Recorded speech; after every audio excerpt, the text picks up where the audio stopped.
ہر نیک کام کی شروعات بسم اللہ سے کیوں ضروری ہے؟ ہر کام کی ایک بنیاد ہوتی ہے، اور مسلمان کے ہر کام کی بنیاد کیا ہونی چاہیے؟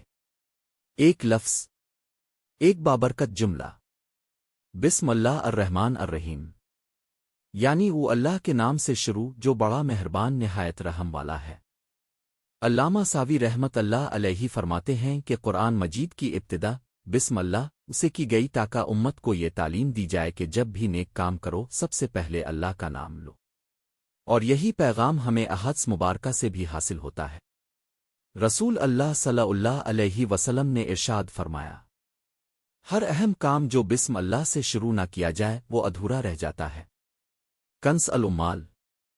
سوچئے، اگر ہر دن کی ابتدا بسم اللہ اسے ہو، ہر نوالا کھانے سے پہلے، ہر سفر پر نکلنے سے پہلے، ہر دوا لینے سے پہلے اگر ہم اللہ کا نام لیں تو ہمارے کاموں میں برکت بھی ہوگی اور حفاظت بھی۔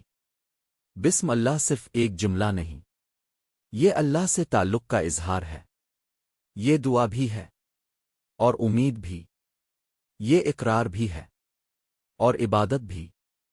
بسم اللہ میں اللہ تعالیٰ کے دو خوبصورت صفاتی نام ہیں۔ الرحمن یعنی وہ ذات جو سب پر رحم فرماتی ہے چاہے وہ نیک ہو یا گناہ گار۔ الرحیم یعنی وہ ذات جو خاص طور پر اپنے ایمان والے بندوں پر رحم فرماتی ہے۔ سوچئے، اللہ تعالیٰ نے اپنے تعارف کی ابتدا رحمت اسے کی سزا سے نہیں۔ ایک واقعہ یاد آتا ہے، ایک شخص ایک شاندار محل کے دروازے پر کھڑا ہو کر کچھ مانگتا ہے۔ جب تھوڑا سا ملتا ہے تو اگلی بار کلہاڑی لے کر دروازہ توڑنے آتا ہے۔ لوگوں نے پوچھا، یہ کیا کر رہے ہو؟ اس نے کہا، تو دروازہ عطا کے قابل بنے، عطا دروازے کے قابل۔ اے میرے رب، تاو نے تو اپنی کتاب کی شروعات ہی رحمت سے کی ہے، ہمیں بھی اپنی رحمت سے محروم نہ کرنا۔ اب آتے ہیں شریعت کے احکام کی طرف۔ بسم اللہ ایک مکمل آیت ہے، صرف سورہ توبہ کو چھوڑ کر۔ تلاوت سے پہلے بسم اللہ پڑھنا سنت ہے۔